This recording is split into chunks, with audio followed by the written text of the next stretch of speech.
नमस्कार दोस्तों, आप सभी का एक बार फिर से बहुत बहुत स्वागत है आपके अपने YouTube channel mamma and baby पर। दोस्तों, आज के इस वीडियो में हम बात करने वाले हैं कि बच्चा आखिर गले में गर्भनाल क्यों फंसा लेता है।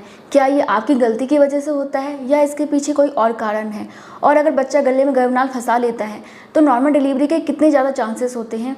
इसके अलावा गर्भनाल के बारे में हम और भी बातें करेंगे। तो चलिए आज का वीडियो स्टार्ट करते हैं। बाकी अगर आप लोगों ने अभी तक हमारे चैनल को सब्सक्राइब नहीं किया तो प्लीज़ कर लीजिएगा, वीडियो अच्छा लगेगा तो लाइक कर दीजिएगा।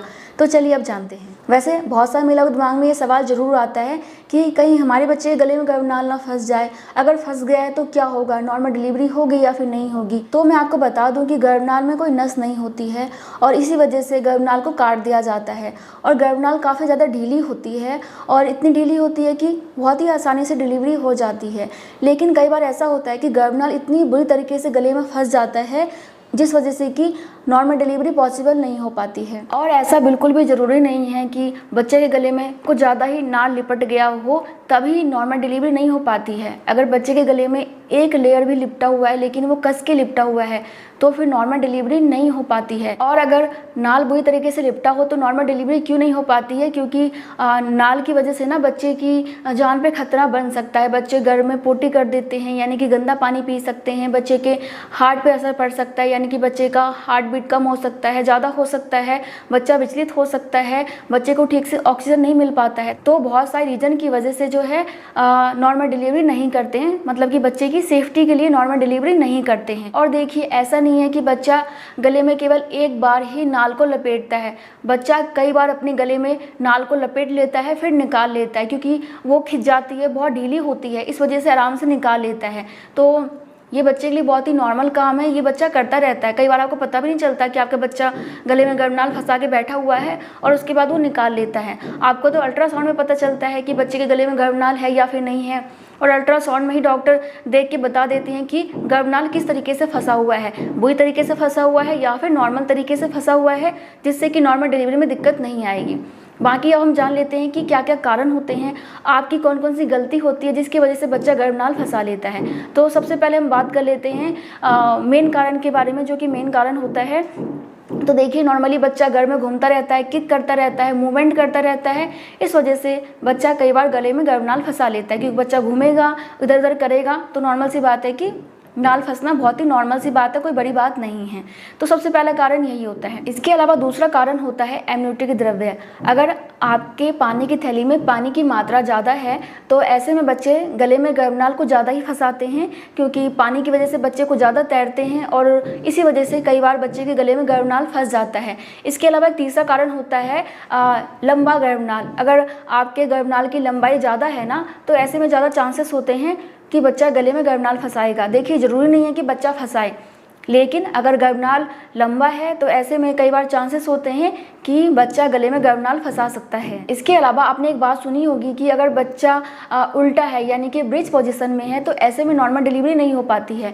नॉर्मल डिलीवरी क्यों नहीं करते हैं, क्योंकि जब बच्चा ब्रिज पोजीशन में होता है ना तो सबसे पहले उसका पैर बाहर आता है, और जब बच्चे का पैर पहले बाहर आता है ना तो ऐसे में बच्चे के गले में गर्भनाल फंसने के बहुत ज़्यादा चांसेस होते हैं। इसलिए डॉक्टर बच्चे के जान को जोखिम में नहीं डालते हैं, क्योंकि बहुत सारी दिक्कतें हो जाती हैं। और इसी वजह से डॉक्टर नॉर्मली ब्रीच पोजीशन होने पे या फिर आरा या फिर तिरछा होने पे नॉर्मल डिलीवरी नहीं करते हैं। तो अगर आपका बच्चा ब्रीच पोजीशन में है तो ऐसे में भी गर्भनाल फंसने के बहुत ज़्यादा चांसेस होते हैं, और ख़ास तौर से डिलीवरी के दौरान। इसके अलावा मान लीजिए कि आपके गर्भ में एक से ज़्यादा बच्चा है, 2 हैं, 3 हैं, तो ऐसे में भी कई बार चांसेस होते हैं कि बच्चा गले में गर्भनाल फंसा ले। ठीक है। इसके अलावा दोस्तों एक कारण होता है, अगर आपकी समय से पहले डिलीवरी होने वाली है, यानी कि आपका बच्चा कमज़ोर है या फिर किसी भी कारण से आपका बच्चा समय से पहले पैदा होने वाला है, तो ऐसे में भी कई बार बच्चे गले में गर्भनाल फंसा लेते हैं। ज़रूरी नहीं हो कि ऐसा हो, लेकिन कई बार ऐसा देखा गया है। बाकी मैं आपको यही कहूँगी कि समय से पहले आपकी डिलीवरी ना हो, आपकी प्रेगनेंसी बिल्कुल स्वस्थ रहे, तो इसके लिए आप डॉक्टर के संपर्क में रहें, क्योंकि आप डॉक्टर के संपर्क में रहेंगे तो आपको पता रहेगा कि आपकी प्रेगनेंसी में कोई कॉम्प्लिकेशन तो नहीं है, कोई दिक्कत तो नहीं है, कोई परेशानी है, तो डॉक्टर आपका ट्रीटमेंट करेंगे, आपको मेडिसिन देंगे, सप्लीमेंट देंगे। इसलिए डॉक्टर के संपर्क में रहिए। इसके अलावा कुछ कारण होते हैं जिसमें कि आपकी गलती की वजह से बच्चे गले में गर्भनाल फंस सकता है। तो वो कौन कौन से कारण होते हैं? देखिए, सबसे पहला तो ये कि आप लेट रहे हैं या फिर बैठ रहे हैं ना, तो आपको कभी भी झटके से नहीं उठना चाहिए। बहुत सारी महिलाएं एकदम झटके से उठ जाती हैं, झटके से बैठ जाती हैं, तो झटका लगने से भी कई बार बच्चे के गले में गर्भनाल फंसने के चांसेस होते हैं। इसलिए प्रेगनेंसी के 3rd ट्राइमेस्टर में बहुत ही आराम से काम करें, आराम से उठे बैठें, आराम से लेटें, ताकि आपके पेट पे जोर ना पड़े, आपके पेट पे झटका ना लगे और आपके बच्चे के गले में गर्भनाल ना फंसे। इसके अलावा हम क्या गलती करते हैं कि कई बार हम झुक के सामान ले लेते हैं या फिर हम झुक के कोई काम करते हैं, तो ऐसे में भी कई बार चांसेस होते हैं कि बच्चा गले में गर्भनाल फंसा लेगा।